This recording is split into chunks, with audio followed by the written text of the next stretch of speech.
Thank you so much. Okay. Yeah, please just sharing Thank about you. your experience Yeah. and some of the stuff that we can indeed carry with us.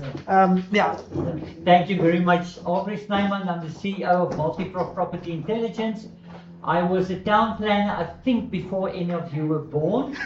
So spare a thought for us. We started off, there was no computers. We wrote every report with a pen in a book. That is how things have changed. So you are very fortunate in one hand. I'm trying to think how many people I've employed in the last 30 years, and it must be 200 people. I must have interviewed 1,000 people. And a lesson that I like to share, and that is what came through today as well, get your foot in the door. I remember many years ago, somebody phoned me from Cape Town. They were coming in. They didn't have a qualification even, but do I have a job? I said, no, we don't have a job. So she asked, can I come and make tea? I said, yes, of course you can. I cannot really pay you much, but, come and make tea. 2 years later, she was running the office. She just got involved. She made tea and then she said, what you doing? Can I help? And can I do whatever? And so for me, that is the opposite of when I interview a town planner that still wait for its qualification. And we have a nice chat and I said, what salary do you have in mind? And he said, well, I think I will work for 40,000.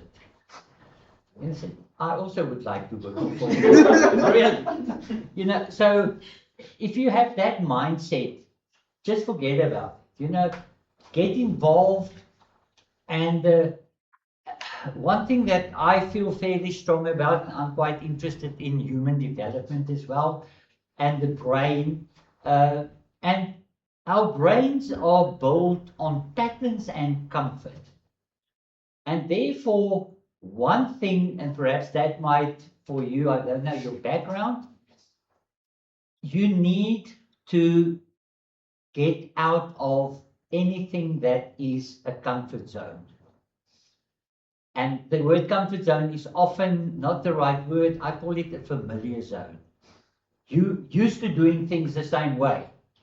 And therefore, your brain will find it very difficult to find an alternative as long as it is comfortable. And we all like to be in a comfort zone. And it happened to me, and that's why I can talk about it. I was working in public sector at the council. It never worked for me. I was never built for it. But now, after a few years, you have a car allowance, you have a house allowance, you have a office with 3 windows. At council, that's important. 2 windows is nothing. Once you have 3 windows, and then if you have a carpet as well, of course, then you're fine. So I had all of those things. And then, but you have better things to do. That's not for you.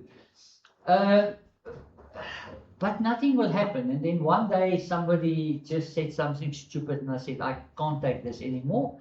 And I turned around and there was a calendar and I made a red circle about 3 months in advance. And I said to myself, that day I'm resigning. That day came and I resigned. I had nothing. I had no idea what I'm going to do. Nothing. It's scary. You have a bond, you have that, whatever. But then suddenly, the next day, when you realize, I'm not getting a salary again after this, suddenly your mind opens up and all of the things that you thought about, whoa, why this can... So I recommend that you make yourself uncomfortable. It forces you. You have lots of good ideas. You have lots of opportunities. But your brain says, oh, no. What if that fails? What if that? I'm comfortable, whoever. And it especially so for when your parents is still looking after you. That's the best thing ever. So why would I put that into jeopardy? So And then, of course, all the other things. You must have an end in mind. You must know where you're going. But then again, I also believe that all of us have a skill. Now, we are town planners. We have a degree in town planning or whatever. So while that is your only selling point, you compete with all of those people. But if you create for yourself another interest, another skill, another something that you become good at, and you can combine those two facets, you become a 1 in a 10,000 person.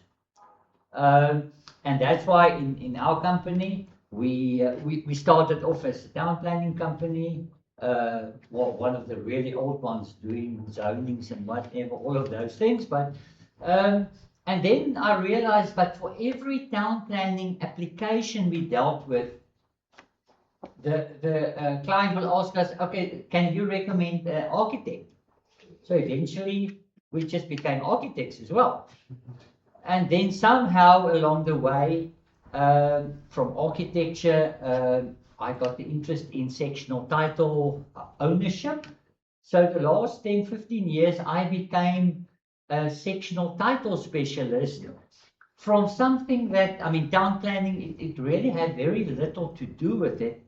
But personally, I believe it's one of the areas in property that have the most opportunities in the next 10 years. It's a big can of worms that nobody have dealt with for 40 years. There's been complexes and that.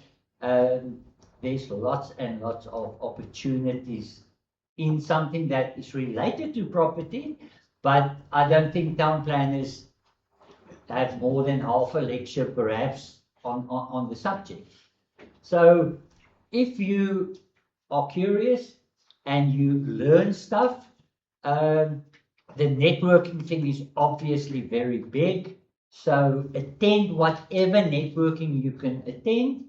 And then I liked it when she asked the question, explain to your client, you know, what you really want. And they call it a elevator pitch.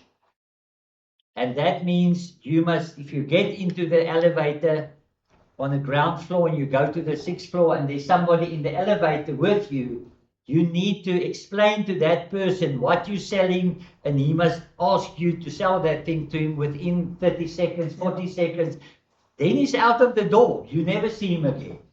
So prepare for yourself, or condense your offering to an elevator pitch that you can convince somebody in 30 or 40 seconds what it is. No unnecessary words, whatever. That person must immediately know what you're talking about, and he must be interested in talking to you again, or at least get your number and whatever.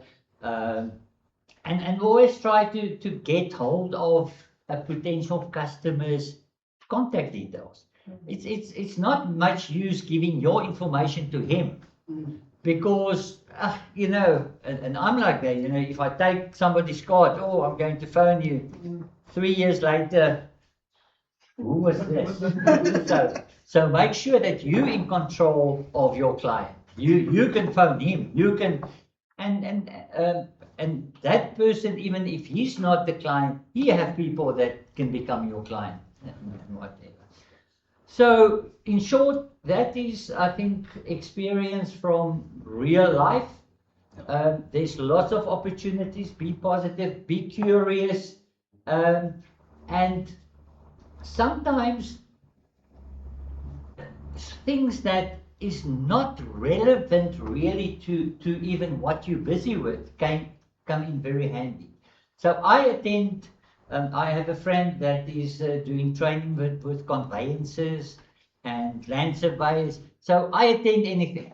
If there's something to do with property, and it's strange, it's not a week or two, you sit with a client and he have some issue around the conveyancing, whatever. And I said, no problem. Yes, that's how it works. Whatever. He looks at you and, wow, that's what I know. I know 5%, but it is the 5% that convinced the client. I'm going to do business with you. I don't even need to get a conveyancer. Can you someone do that as well?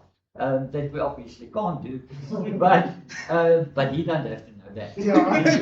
You just pay the conveyancer and take a little bit. Yes. So yeah, you at a wonderful stage of your life, and the world is your oyster, and nobody is coming to save you. Nobody. If you don't do it for yourself, you're going to sit where I sit in 30 years and say, oh, they did it, the economy was so bad or whatever. But the other half will be CEOs and driving their Maseratis and whatever, all of those things. So thank you very much. It was for me a very special event to attend. There's so much to learn.